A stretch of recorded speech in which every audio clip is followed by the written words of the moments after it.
What you're about to see is a matter of human record. Explain it? We cannot. Disprove it? We cannot. We simply invite you to explore with us the amazing world of the unknown, to take that one step beyond.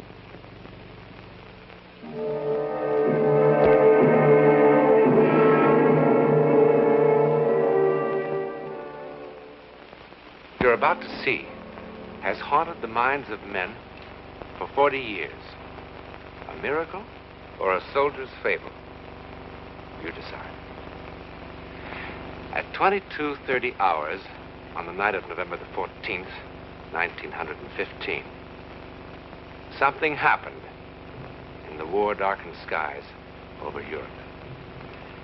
It was seen by a British mortar unit here in Flanders. It was by a Russian sentry on the East Prussian front. It interrupted the maneuvers of an Italian infantry company here. It was observed by an Allied reconnaissance plane over the English Channel.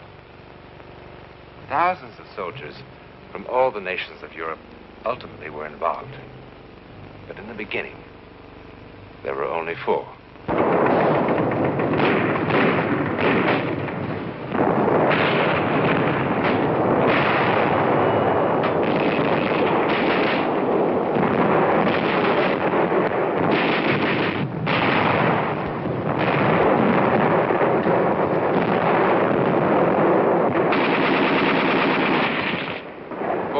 Soldiers, an unimportant patrol on a trivial mission, set out on this gloomy November night in 1915 to attack a minor mortar position, kill a few enemy soldiers, and return to its lines. Indeed, a modest beginning for what is now just seconds away.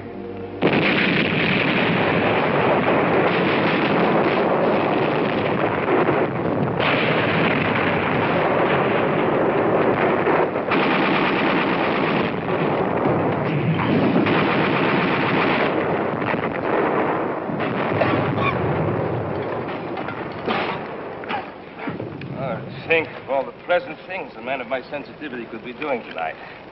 Watching the ballet, playing the piano, enjoying vintage wines. A night like this is good for only 2 things: picking pockets or making love. And on your feet.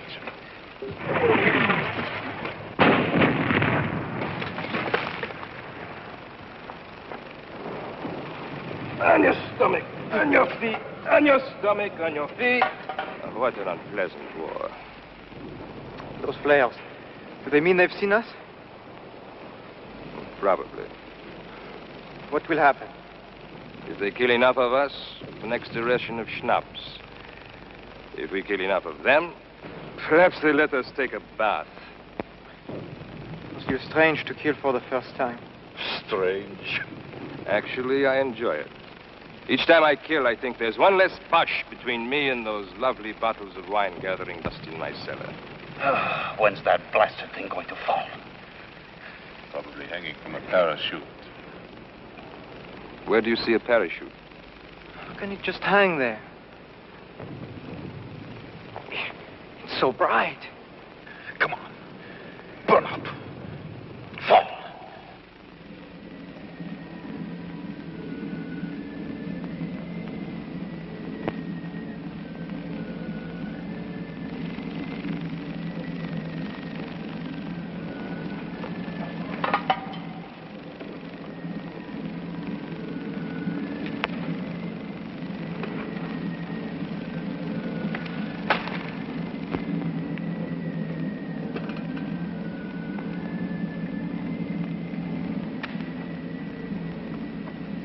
Get down, you fool. Get down, you'll get your heads blown off. Come back here. Come back, pick up your guns. Come back here. What are you running from? It is only a dirty Boche. Think it is just a flare.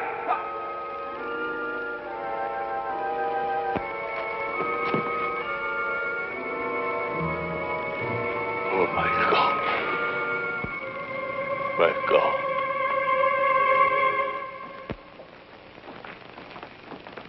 On your feet. On your feet, you up. At ease, as you... No need for formality. I'm Captain Tremaine of the Adjutant General's office.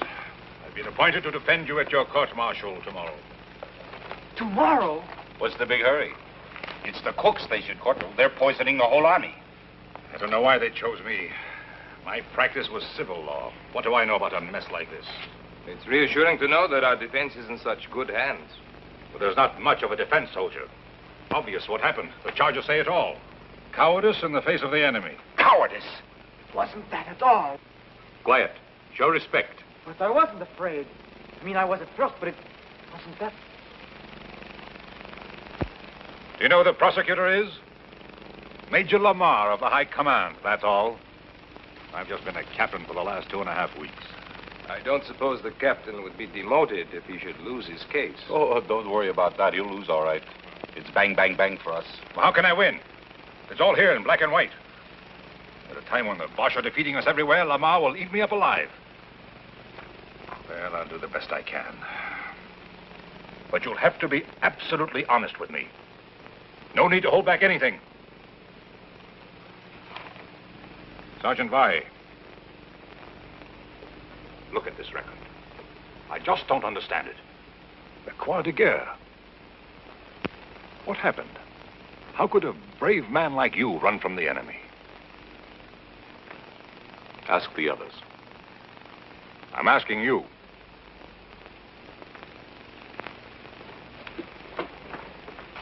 Look, they're going to make an example of you men. That's why they're doing it so fast. Don't you understand that? Sir, ask the others.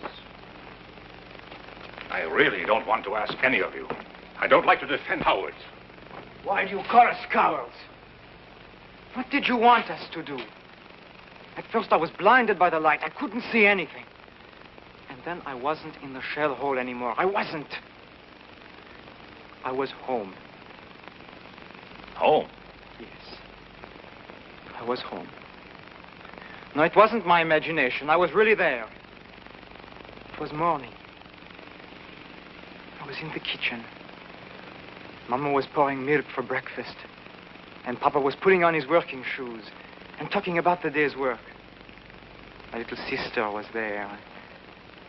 And through the window I could see the sun, the way it hit the fields. And a flock of birds. I was home. And I was happy. And then I felt the rifle in my hand. And I thought, what am I doing with this? So I threw it away. I was home. In the middle of the battle, a light blinds him and then he's at home. Has a doctor examined this boy lately? Look, why don't you let us alone? Did we ask for you? No, and I didn't ask for you. All right, then, goodbye. There is no way to speak to an officer. Get him out of here! Pauline, shut up or I'll bat your head in. You want to know where I was? Well, listen to this, Captain Fancy Pants. Let me tell you where I was.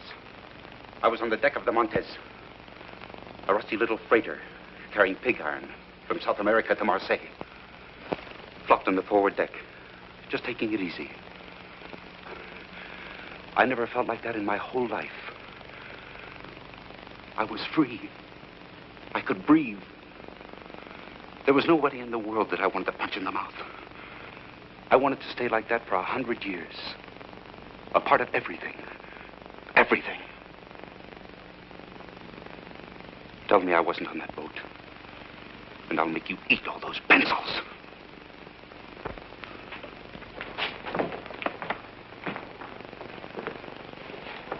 I'm sorry, sir, but what can you expect in today's army?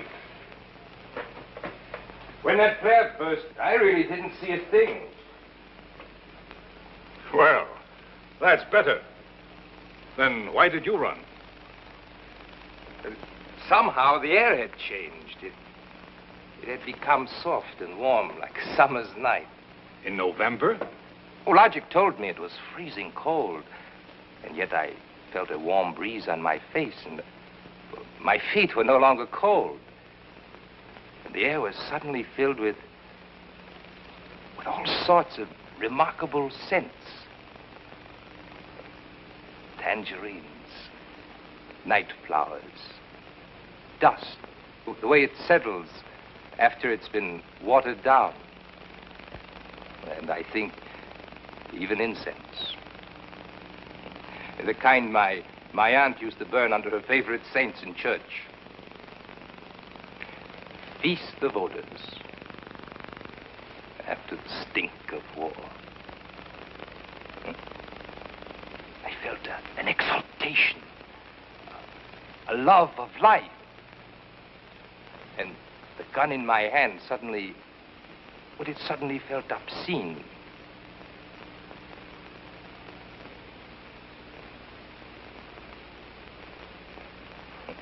Obscene.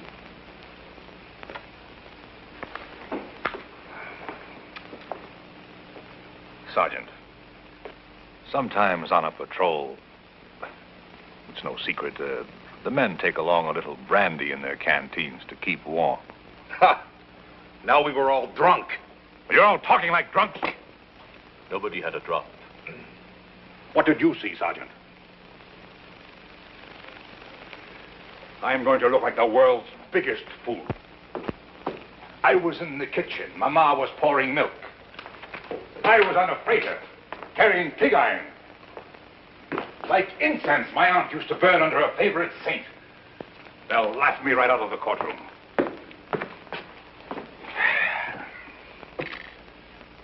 All right, let's begin again. You from the testimony of your men, Sergeant. Let me see. Ah, yes. It wasn't what I saw or smelled, but what I heard. The light could have come from many things, but not the singing. I don't know what they were singing, but it sounded holy, and it was beautiful. I started walking to where I could hear the voices better. Now, all this would be hilarious as a music hall sketch. But within the sound of enemy guns, I find the humor rather hollow.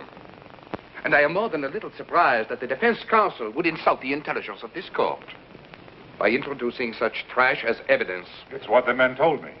And what does the sergeant say? What did the sergeant see, hear, or smell? I heard the Bosch cannon and machine gun. I smelled... Well, there was a dead body in the shell hole. I saw a flare that lasted a long time. Have you seen no other flares that lasted a long time? Not like this one. Maybe it was a new Bosch invention. It stayed there for I don't know how long. It was cloudy, and the flare cast shadows against the clouds. Well, at last we're beginning to hear some sense. You and your men were frightened by shadows and you ran. Is it correct? Yes, I suppose so, sir.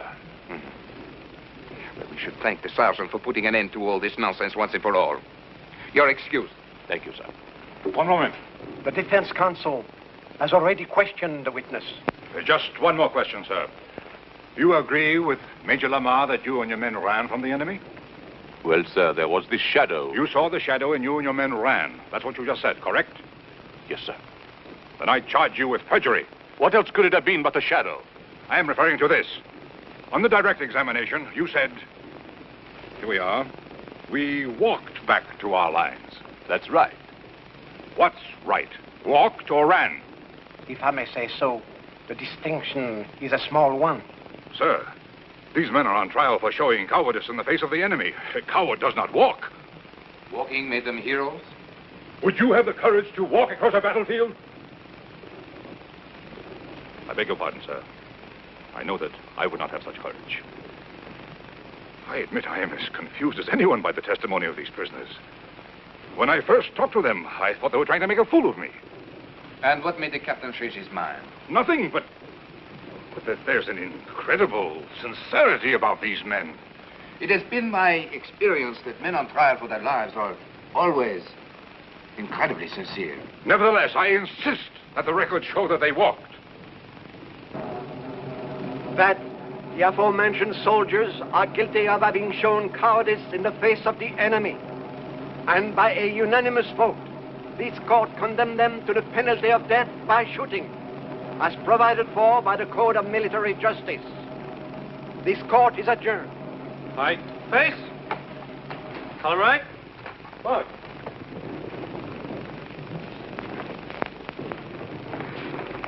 Cheer up, Captain. You did a good job. better than they deserved.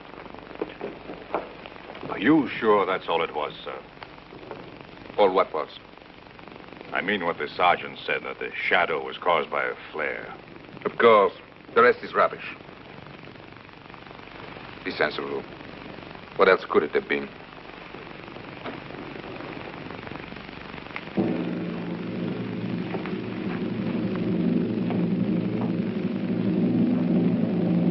What else could it have been?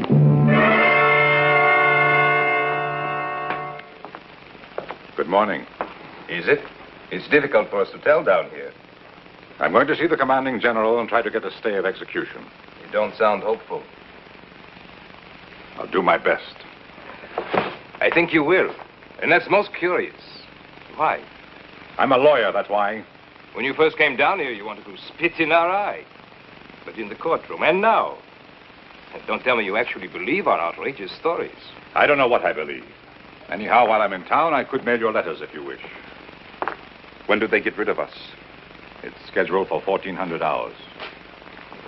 No letters, Sergeant? After 18 years in the Army,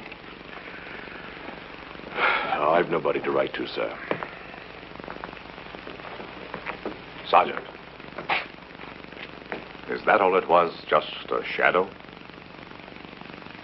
If I told them I saw Noah's Ark passing by, would that have saved us? No, I suppose not.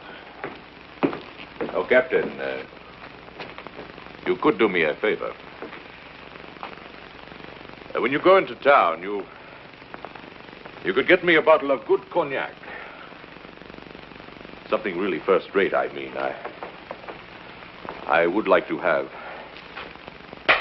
one last taste of first-rate cognac.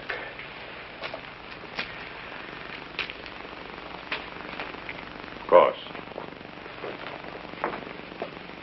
It wasn't the shadow. And I don't imagine things. I'm as hard-headed as an ox. What I saw, I saw. When I looked up, the flare was still burning bright. And there, as big as the sky itself, was the face of the first man I ever killed. He was an Algerian, maybe even younger than me. And if I didn't cut his throat, he was going to cut mine. Then he was dead. His eyes were staring up at me.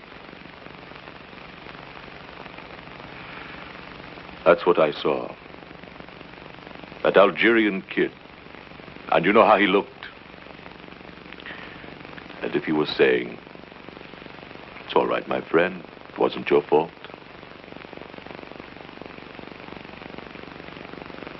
That didn't make me feel any better about it. For there I was again with a gun in my hand and a belt of grenades around my neck. And if it wasn't my fault that Algerian kid was dead,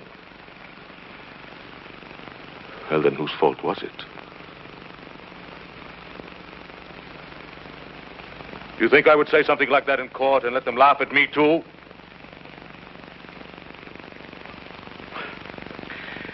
But if you were to get that cognac, well, I can still drink it, you.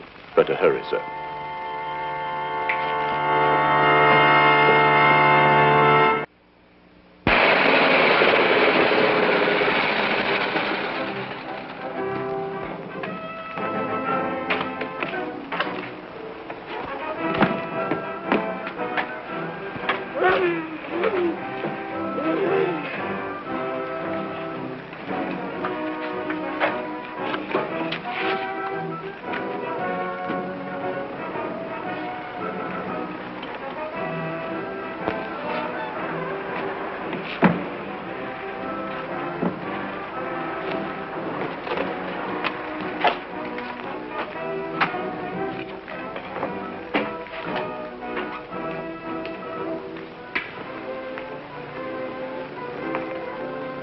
Could the captain spare a cigarette? Take them all. thank you, sir. Oh, thank you. My grandfather will be so happy. You see, we are all that's left of a family of 7. I'd like to return the captain's kindness. That's all right. Would the captain like a sack of white flour? At a reasonable price. No, thanks. Or fresh pater or eggs? I have a fine Polish ham. Does the captain need any potatoes? A gold watch, in perfect condition. Solid gold. Bite it. Not after 2. Can't be that late. 10 after 1. My grandfather thanks you for the cigarette. Can you get me some cognac? But of course. It's got to be first class. First class cognac is expensive.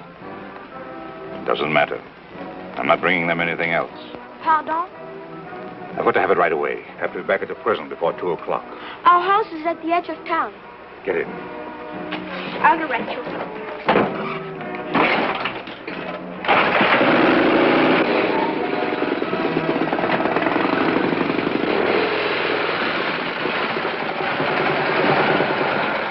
The Bosch are just a few kilometers behind those woods. So pretty soon you'll be able to sell them potatoes and ham and butter. I am learning a few German words. It's a difficult language.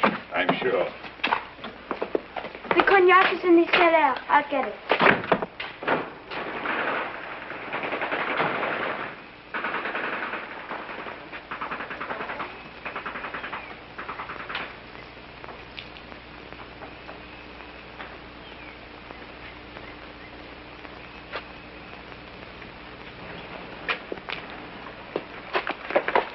You do not need a gun.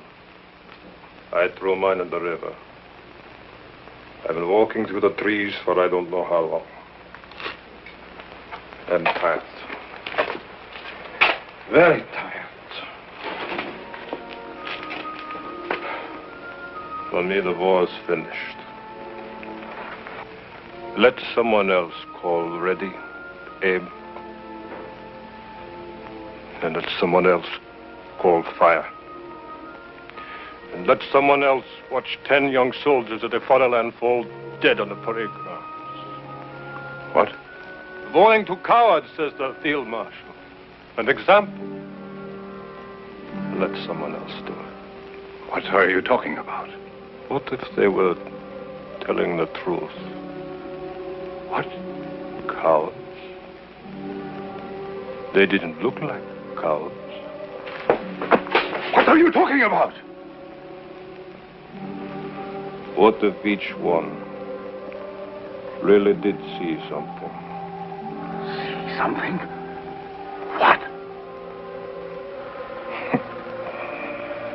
You wouldn't believe me.